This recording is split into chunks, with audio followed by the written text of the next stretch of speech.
Love இருக்குது love. ஏடா மாமா மாமா, இந்த வயசுல இதெல்லாம் இருக்கிறது தானே, விட்டு தள்ளுங்க மாமா.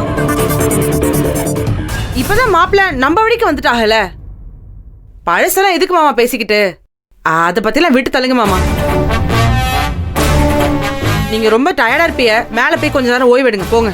எங்கம்மா போய் ஓய்வு எடுக்க இவங்களெல்லாம் வச்சுக்கிட்டு?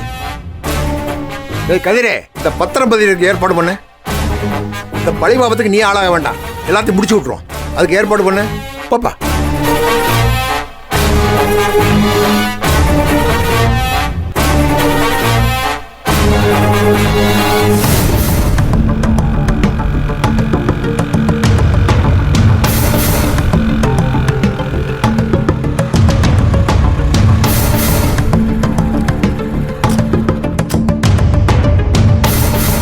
பார்கவி,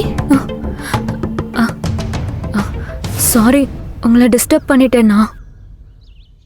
அப்பா ரொம்ப பயப்படுறாரு. இந்த பிரச்சனையெல்லாம் வேண்டாம், ஊருக்கு போலான்னு சொல்லிக்கிட்டே இருக்காரு. நீங்கெல்லாம் வீட்டுக்கு வந்தப்போ அந்த ரவுடிங்க வந்து எங்க அப்பாவை அடிச்சிட்டாங்கல்ல, அதுக்கப்புறம் ஃபாலோ பண்ணிட்டே இருக்க மாதிரி சொல்றாரு. அத நானும் உணர்றேன். எப்போ நாங்க கடைக்கு போனா கூட பின்னாடி 2 பேர் வராங்க. மிட் நைட்ல வந்து வீட்டு கதவை தட்டுறாங்க. போய் யாருன்னு பார்த்தா யாருமே இல்லை. எங்களை மென்டலா ரொம்ப டிஸ்டர்ப் பண்ண ட்ரை பண்ணிக்கிட்டே இருக்காங்க. அம்மா இருக்கிறப்போ ஃபேமிலி வேற மாதிரி இருந்துச்சு, சந்தோஷமா ஜாலியா. அப்ப கோவப்பட்டோ வருத்தப்பட்டோ நான் பார்த்ததே இல்லை. அம்மா இறந்ததுக்கு அப்புறம் எல்லாமே போயிடுச்சு. எங்க அப்பா முகத்துல நான் சந்தோஷத்தை பார்த்ததே இல்லை. அவரு மென்டலா மட்டும் இல்லை, பிசிக்கலா ரொம்ப ஹெல்த் இஷ்யூஸ்ல இருக்காரு. ஏதோ ஒரு இன்செக்யூர்ட் ஃபீலிங் அவருக்குள்ள இருந்துகிட்டே இருக்கு. சிங்கிள் சைல்டுங்கிறதுனால ஓவர் ப்ரொடக்டிவா இருப்பாரு. தர்ஷன் வந்ததுக்கு அப்புறம் தான் அவர் ரொம்ப சந்தோஷப்பட்டாரு. என் லைஃப் செட்டில் ஆயிடுச்சுன்னு ரொம்ப நிம்மதியா இருந்தாரு. ஆனா இப்ப எல்லாமே போச்சு. ரவுடிஸ் வந்து அடிச்சுட்டு போனதுல இருந்து அவருக்குள்ள இருந்த பயம் அதிகமாயிட்டே இருக்கு. அவங்களும் பயமூர்த்திக்கிட்டே இருக்காங்க. எனக்கு எல்லா சந்தோஷத்தையும் கொடுத்த எங்க அப்பாவுக்கு நான் ரொம்ப கஷ்டத்தை கொடுக்கறேன். இதுக்கு மேல எங்களால போராட முடியாது. அவரை இப்படி பார்க்கவும் எனக்கு பிடிக்கல. நாங்க எங்க சொந்த ஊருக்கே கிளம்புறோம். இங்க பாரு, நீங்க இப்படி பயந்து ஓடணும் தான் அவங்க அப்படி த்ரெட்டன் பண்ணிட்டே இருக்காங்க. இப்போ அவங்களுக்கு சாதகமா நீங்களும் முடிவெடுத்திருக்கீங்க. இப்போ இது யாருக்கு சாதகம் யாருக்கு எதிர்ப்புங்கிறது பிரச்சனை இல்லை. எங்க அப்பாவுக்காக நான் விட்டு கொடுக்கறேன். இல்ல பார்கவி, இத விடக்கூடாது. விட்டா மட்டும் எல்லாமே நடந்துருமா? இங்க பாரு, நான் அப்பாட்ட பேசுறேன். அவரு கோவப்படுவாரு. கோவப்படட்டும், நான் பாத்துக்கிறேன். அவர் கோவப்படுறதுக்கு எல்லா உரிமையும் அவருக்கு இருக்கு. அவர்கிட்ட பேசி சரி பண்ண வேண்டிய கடமை எனக்கு இருக்கு. சரி வா, வீட்டுக்கு போலாம் வா. சொன்னா கேளு வா, பேசி பார்க்கலாம் வா.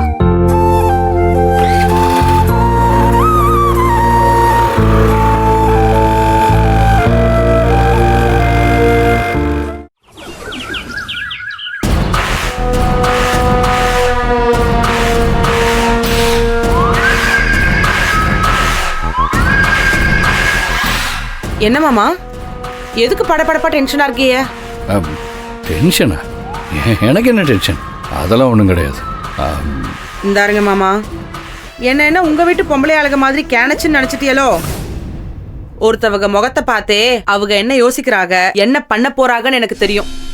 அதனாலதான் எங்க அப்பாவோட தொழில இத்தனை வருஷமா நான் எடுத்து நடத்தி கொடி நாட்டிக்கிட்டு இருக்கேன். நீங்க என்ன யோசிக்கிறீன்னு சொல்லட்டுமா? குணசேகரன் மாமா தர்சன் மேல சொத்தை பதிய சொன்னது உங்களுக்கு பிரச்சனை. அதனாலதான் உங்க முகம் மாறி போச்சு. அதெல்லாம் ஒரு மண்ணும் கிடையாது. சொத்து எங்க அண்ணனோடது. அவரு கேட்டா நான் திரும்ப கொடுத்துட்டு போறேன். இளிச்ச வாயன் தான் கொடுப்பான். இந்த அருங்க மாமா, இந்த வீடு இருக்கு பாத்தியலா, இது என் பேர்ல தான் இருக்கு. இது எப்படி பதிஞ்சு தெரியுமா? இந்த வீட்டுல ஒரே ஒரு கிழவன் இருந்தான். அவன் பிள்ளைங்க 2 அமெரிக்காவுக்கு போயிருச்சுங்க. அந்த ஒத்த கிழவன் மட்டும் ஓரமா படுத்து கிடந்தான். விஷயத்தை கேள்விப்பட்டு உள்ளார போய் 4 மிரட்டி 4 தட்டு தட்டினதும் கொடுத்துட்டு ஓடியே போயிட்டான். கடனை கொடுத்து வீட்டை ஜப்தி பண்ணது பாதினா இந்த மாதிரி வீட்டை புடிச்சது மீதி. எனக்கு ரோட்ல போகும்போது இந்த மாதிரி வீட்டை பார்த்தாலே மண்டை பரபரங்கும். அடுத்தவன் சொத்து மேலேயே எங்களுக்கு இம்புட்டு ஆசையா இருக்கே. உங்களுக்கு சொந்த அண்ணன் சொத்து, அதுவும் அவரா வழிய வந்து எழுதி கொடுத்திருக்காரு. அத போய் திரும்ப கேட்டா யாருக்கா இருந்தாலும் எரியதானே செய்யும். அது மட்டும் இல்லாம நீங்க அவருக்காக செருப்பா உழைச்சிருக்கீங்க. உங்களுக்கு இல்லாத உரிமையா? என்ன திருப்பி விடலான்னு பாக்குறியா? சரி, இம்புடி பேசுற. அங்கன வச்சு உங்க அப்பா தர்ஷன் பேர்ல சொத்து எழுதி கேட்டப்போ பேசாம இருந்த? ஆமா இருந்தேன். எதுக்கு இருந்த? உங்க அண்ணன் மனசுல என்ன இருக்குன்னு நாங்க தெரிஞ்சுக்க வேணாவா? என்னடா இவங்க பொண்ணை கொடுக்கறேன்னு சொல்லிட்டு எதுவுமே கேட்கவும் மாட்டேங்கிறாங்கன்னு எங்க மேல சந்தேகம் வராதா? அதுக்காண்டிதான் நான் ஒரு கல்லை போட்டு பார்த்தேன். தர்மா, எனக்கு சொத்தெல்லாம் வேண்டாம். அதெல்லாம் எங்க அண்ணனோடது. அவர் இப்போ வந்து கேட்டா நான் எல்லாத்தையும் கொடுத்துட போறேன். ஆமா. அட என்னமோ போங்க மாமா. எனக்கும் எங்க அப்பா இருக்கும் உங்களை உச்சாணியில உட்கார வச்சு அழகு பாக்குறது தான் சந்தோஷம். ஏன்னு யோசிக்கிறீங்களோ? எங்க அப்பனுக்கு உங்களை ரொம்ப பிடிக்கும் மாமா. எனக்கும். வெட்டிட்டு வானா வேரோட புடுங்கிட்டு வர ஒரு நல்ல மனுஷன் நீங்க. இந்த மாதிரி ஒரு ஆள் எங்க வீட்டுல இல்லையேன்னு ரொம்ப வருத்தப்பட்டு பேசுவாங்க. உங்க சட்டை மாதிரி தான் உங்க மனசும். அப்படிதான் நான் நம்புறேன். யாரு? எஸ்பி கூப்பிடுறாரு. ஒரு நிமிஷம். சொல்லுங்க எஸ்பி சார். என்ன அறிவு, உங்க குடும்பத்து மேல ஏதோ ஒரு கம்ப்ளைண்ட் ஒன்று வந்திருக்கு. கம்ப்ளைண்டா? என்ன வந்திருக்கு? ஏதோ பார்கவின்னு ஒரு பொண்ணையும் அவங்க அப்பனையும் வீடு புகுந்து அடிச்சிங்களா? அந்த பொண்ணு ஒரு பையன் லவ் பண்றேன்னு சொல்லி ஏமாத்திருக்கானா? நீங்க அந்த பையனை உங்க வீட்டு மாப்பிள்ளை ஆக்கலாம் முயற்சி பண்ணிட்டு இருக்கீங்களா? அதெல்லாம் ஒண்ணும் இல்ல சார். அது ஒரு மோசடி கும்பல். பணத்தை பறிக்க பழி போட்டு அலையுதுங்க. ஈஸ்வரி ஜனனி 2 பேர் வந்து சாட்சி வேற சொல்லியிருக்காங்க. நான் ஸ்டேஷன் விசிட் போறப்பதான் இது எனக்கு தெரிஞ்சு. சார், குணசேகரன் வீட்டு பொம்பளை ஆளுங்க சார். அதுங்க பித்தலாட்டம் பண்ணிட்டு அலையறாளுங்க. பாவம், அவரு நல்ல மனுஷன். பரோல்ல வெளில வந்திருக்க மனுஷனை வீட்டுக்குள்ள விடாம அழிச்சாட்டியம் பண்ணிட்டு இருக்காளுங்க. அவரு மனசு நொந்து போய் எங்க வீட்டுல தான் இப்ப தங்கி இருக்காரு. என்ன? அதெல்லாம் தெரியுமா எனக்கு?